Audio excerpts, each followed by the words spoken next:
Alors, c'est pour moi et je vais donc effectivement faire une focalisation sur deux sessions. Alors, je vais commencer par les sessions d'avancement de grade, puis ça sera les sessions CRCT.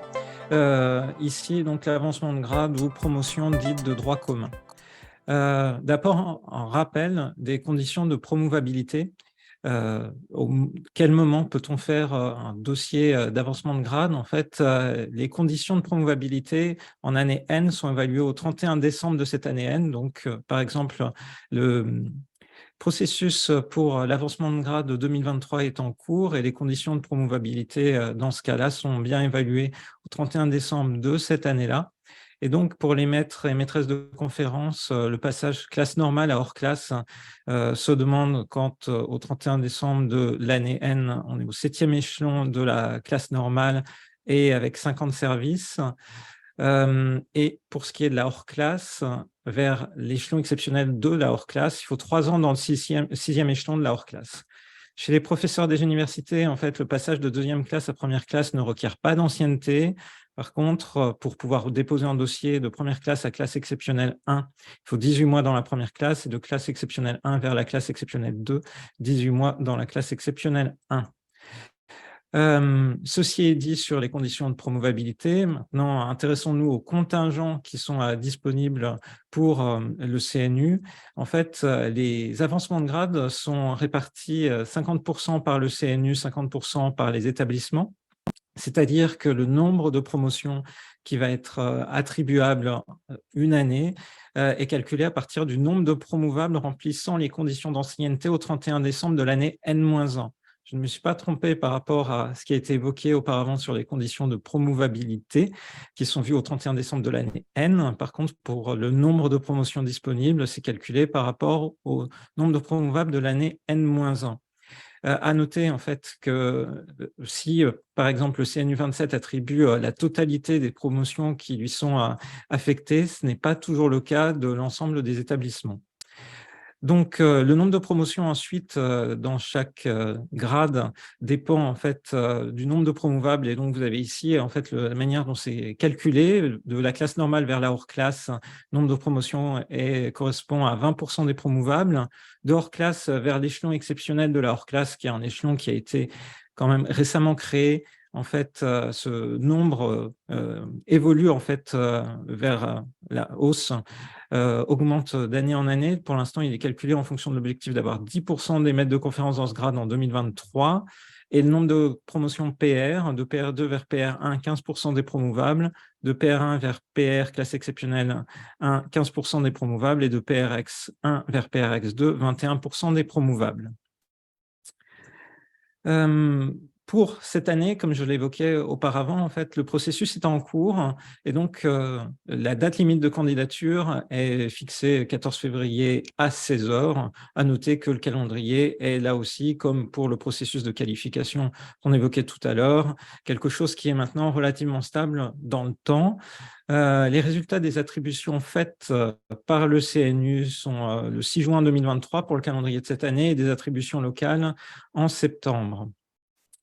Ici, on a une volumétrie en fait en section 27 à la fois du nombre de candidats, de nombre de promotions du CNU 27 attribuées par le CNU 27 et du nombre de promotions attribuées par les établissements en 2020, 2021 et 2022. On n'a pas encore les chiffres consolidés sur les avancements de grade qui ont été attribués par les établissements pour des candidats de la section 27, donc on ne peut pas ici afficher les chiffres, mais donc ce nombre de candidats est relativement stable au fil des années. Par exemple, en 2021 et 2022, on avait 553 candidats en fonction des différentes demandes d'avancement de grade possibles. Voilà. À noter que ici, en fait, l'écart possible visible entre les promotions attribuées par le CNU 27 et les établissements est compréhensible dans le sens où le nom, quand on évoquait auparavant le fait que les promotions soient attribuées à 50% par le CNU et 50% par les établissements, c'est toutes disciplines confondues. Donc, il peut y avoir ensuite, entre les promotions attribuées dans le domaine de l'informatique par le CNU 27 et les établissements, un différentiel qu'on voit apparaître, par exemple, ici. Alors, pour mémoire, ce qui est retourné aux candidats dans le processus qui passe par le CNU dans le cadre de l'avancement de grade commun, c'est une décision qui correspond à l'attribution de la promotion au titre du contingent national ou non, sachant que les dossiers qui ne se voient pas en fait attribués de promotion au titre du contingent national retournent ensuite en local et peuvent bénéficier possiblement d'une promotion au niveau local en fonction de la manière dont les CAC euh, évaluent les dossiers. Le résultat qui est obtenu par le CNU 27 donc, est un résultat binaire qui, il faut bien voir, donc, correspond en fait à un moment donné une affectation de l'intégralité des promotions qui sont disponibles par le CNU 27 et donc, ce qu'il faut aussi voir, c'est que comme on est sur une session contingentée, on est vraiment sur un mécanisme similaire à un concours. Donc, il faut hiérarchiser l'ensemble des dossiers qui sont présentés à une année. Et c'est donc une analyse multicritère qui a cours sur l'ensemble des activités de la carrière, enseignement, recherche, implication dans les tâches collectives, possiblement également ancienneté, qui peut aboutir du coup à cette hiérarchisation. Et donc, c'est bien un mode concours qui aboutit à une évaluation qui est relative aux autres dossiers en présence. Ce qui veut dire que c'est ne pas avoir la promotion une année ne signifie pas que le dossier n'est pas de bonne qualité, qu'il faut ne plus déposer de candidature. Au contraire, toujours se positionner dans cette idée, on est dans un mode concours, il y a à un moment donné une hiérarchisation à laquelle le CNU 27 est abouti, mais qui résulte en fait de l'étude multicritère à différents niveaux du processus des dossiers. Alors, justement, il y avait une question qui portait sur la manière dont les dossiers étaient évalués. Donc, il faut bien voir en fait que, comme pour les dossiers qui ont été évoqués auparavant, pour le RIPEC, pour l'europyramidage, il n'y a pas seulement le temps passé à présenter ces dossiers et à prendre une décision en session qui intervient, mais il y a une étude préalable forte en fait de chaque dossier par 2 rapporteurs, rapportrices. Et donc, l'étude préalable de ces dossiers est basée sur l'ancienneté depuis la dernière promotion. Je reviendrai sur cet élément-là. C'est vraiment important en fait, de voir le différentiel par rapport à la dernière promotion. Les activités de recherche, les activités d'enseignement, les tâches collectives et dans le cadre des demandes d'avancement de grade pour les professeurs des universités, l'encadrement doctoral. Le processus préalable, en fait, avant les sessions, la session d'avancement de grade dure 5 jours pour le CNU 27 et se tient généralement au mois de mai. Donc, après l'étude préalable de chaque dossier par 2 rapporteurs, rapportrices, il y a donc une visio, au moins une visio, en fait, où il se construit une première hiérarchisation des dossiers au sein de triplettes des rapporteurs et rapportrices. Et donc, une fois ce travail fait, vient le moment de se réunir en session. Et pendant la session 5 jours en mai, où tous les dossiers sont présentés, où il y a des échanges entre les personnes présentes et une prise de décision par la section. Alors, dans les règles qui sont mises en œuvre, ou en tout cas dans les principes qui sont mis en œuvre dans l'évaluation des dossiers d'avancement de grade par le CNU 27, il faut voir que les candidatures qui viennent d'un même établissement, voire d'une même ville, évidemment ça dépend de la taille de la ville, vont être instruits par des rapporteurs, rapportrices communs. Cela dit, il n'y a pas de répartition géographique et ou thématique préalable des promotions. Donc, c'est donc le fait d'avoir des rapporteurs communs pour un même établissement ou une même ville permet de prendre en compte des spécificités propres éventuellement aux établissements qui sont concernés. Mais donc, on n'a pas un saupoudrage géographique des promotions a priori, ni thématiques. Et pour les dossiers qui sont resoumis d'une année à une autre, modification d'au moins un des rapporteurs rapportrices pour une même candidature, et en pratique, c'est généralement les deux. Il n'y a pas de mécanisme de file d'attente d'une année sur l'autre. Ce n'est pas parce qu'on n'a pas soumis en année N-1 son dossier qu'on n'a aucune chance d'être promu en année N. Il n'y a pas de mécanisme de mémoire, donc pas de processus de file d'attente. C'est donc pas de censure à faire à ce niveau-là. Dans les conseils qu'on peut prodiguer sur la constitution du dossier, alors le premier conseil est vraiment de s'intéresser et de se pencher sur la trame qui est proposée sur Galaxy et de suivre les recommandations qui sont données en fait sur la note du CNU 27.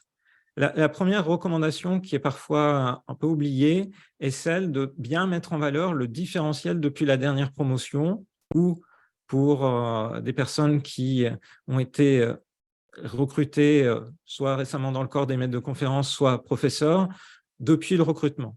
Donc, la mise en valeur de ce différentiel est ce qui permet en fait d'évaluer les dossiers les uns par rapport aux autres. Et importance aussi, évidemment, de mettre en valeur les faits saillants, à la fois en recherche, en pédagogie, en tâches collectives ou sur des critères qui peuvent être des éléments qui sont chers au candidat, à la candidate. Donc, faciliter la lecture. Pour se donner un ordre d'idée, au moment des évaluations des dossiers d'avancement de grade, c'est généralement entre 28 et 30 dossiers que chaque rapporteur a à étudier. Donc, évidemment, tout ce qui facilite la lecture, qui rend la chose la plus claire possible dans la description des faits, va être apprécié. Et aussi, on a déjà eu l'occasion cet après-midi de l'évoquer, mais je pense que c'est vraiment un point important de bien expliciter tout ce qui est les impacts de congés maternité, parentaux, maladie, hospitalisation, les situations de handicap, par exemple, bien expliciter les RQTH que certains collègues peuvent voir reconnus. Et donc, ces éléments-là sont un point important pour prendre en compte le dossier d'un point de vue qualitatif, sachant que, par exemple, pour les impacts de congé maternité, on peut regarder jusqu'à 18 mois sur une fenêtre de 18 mois supplémentaires par rapport à par rapport à globalement la fenêtre du dossier. Donc, là aussi, on retrouve des points communs par rapport à la manière dont les dossiers RIPEC, par exemple, sont évalués. Les responsabilités, en fait, doivent être explicitées, contextualisées. Comme le disait Florence auparavant, il ne suffit pas de mettre en fait, sous forme d'items les responsabilités qui sont assurées. Les choses peuvent être très différentes d'une structure à l'autre, d'une université à l'autre ou d'un établissement à l'autre. Donc, bien mettre en valeur à la fois ce qui est fait, le travail au quotidien, le nombre de réunions que cela implique, les tâches, les nombres d'interactions, le type d'interaction que cela peut avoir, par exemple, s'il y a de l'encadrement de personnel BIAT, contextualiser au maximum et dans le cadre de co-responsabilité, vraiment expliciter la manière dont le partage des tâches se fait. En fait, c'est très difficile si on a juste un item brut de co-responsabilité de quelque chose, en fait, de s'imaginer, quand on est un rapporteur dans le dossier, le travail qui est derrière. Et dans les éléments aussi auxquels apporter un soin particulier, il est demandé en fait dans les dossiers d'avancement de grade de mettre en valeur les 5 articles qui sont jugés les plus significatifs. Donc pour cela, bien préciser en fait sa contribution propre, ne pas se contenter d'un résumé des articles en question, mais dire en quoi en fait cet article est particulièrement significatif et pourquoi on le met ainsi en avant, le sens qui peut être associé au choix des lieux de publication, à l'ordre des auteurs. On évoquait tout à l'heure aussi les différences thématiques disciplinaires qu'il peut y avoir dans certains domaines. Donc, vraiment, expliciter, contextualiser facilitera en fait l'évaluation du dossier ensuite. Et un point qu'on voit parfois mal mis en avant aussi bien dans les dossiers de RIPEC ou que dans les dossiers d'avancement de grade, c'est les distinctions entre les responsabilités pédagogiques et le collectives. Donc, cet élément-là, par exemple, sur qu'est-ce qui est de l'ordre de la responsabilité collective par rapport à la responsabilité pédagogique, est normalement bien mis en avant dans la trame du dossier d'avancement de grade qui est disponible sur Galaxy. Donc, vous pouvez identifier directement ce qui est de l'ordre des responsabilités à faire apparaître au niveau pédagogique, de celles qui sont de l'ordre des responsabilités tâches collectives.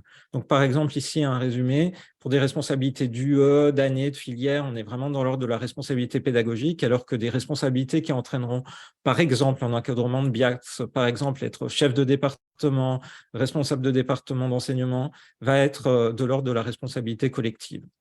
Et pour des activités que vous souhaitez particulièrement mettre en avant ou dans lequel en fait vous souhaitez avoir un élément de soutien ou en tout cas une preuve en fait du travail que vous avez accompli, pensez à inclure des attestations, par exemple par les responsables de formation, d'établissement, d'équipes, de laboratoire avec lesquels vous travaillez. Voilà.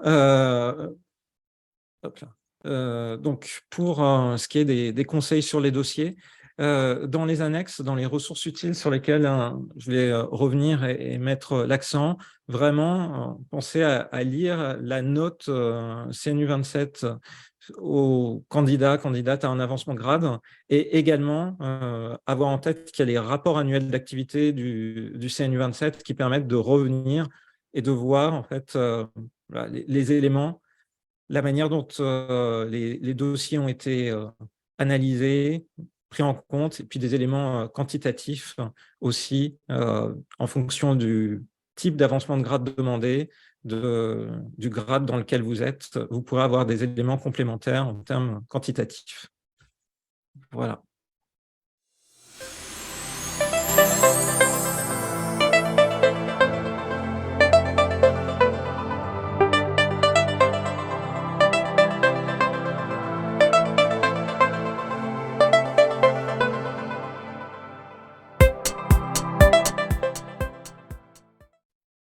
Alors, OK, j'imagine que c'est par rapport aux déterminations du contingent d'avancement de grade, c'est pas par rapport au nombre de personnes qui ont déposé des dossiers ici, c'est bien par rapport à l'ensemble des personnes qui seraient promouvables. Donc, par exemple, pour la promotion de PR2 vers PR1, les promouvables sont l'ensemble des PR2, puisqu'il n'y a pas de condition d'ancienneté. Donc, c'est 15% du nombre de PR2.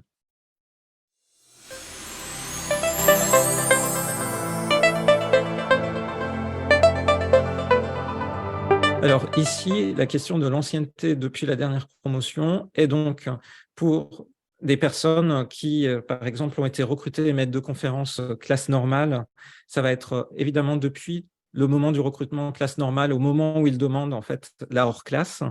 Par contre, pour le cas de maîtres de conférences qui sont déjà hors classe et qui demanderont l'échelon exceptionnel de la hors classe, le critère d'ancienneté est le critère d'ancienneté depuis la promotion à la hors classe. Voilà.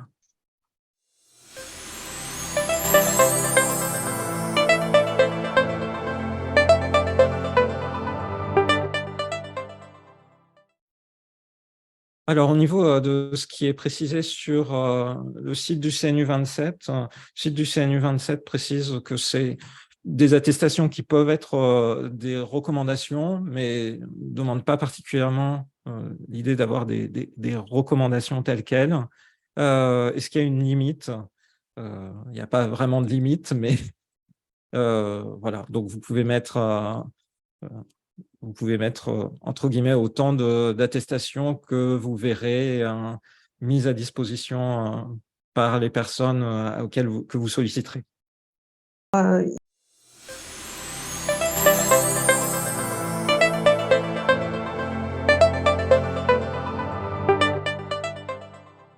Alors, il est difficile de parler en termes d'années pures, puisque ça dépend de la manière, par exemple, dont les reclassements ont été faits dans les différents corps, soit de maîtres de conférences, soit de professeurs des universités.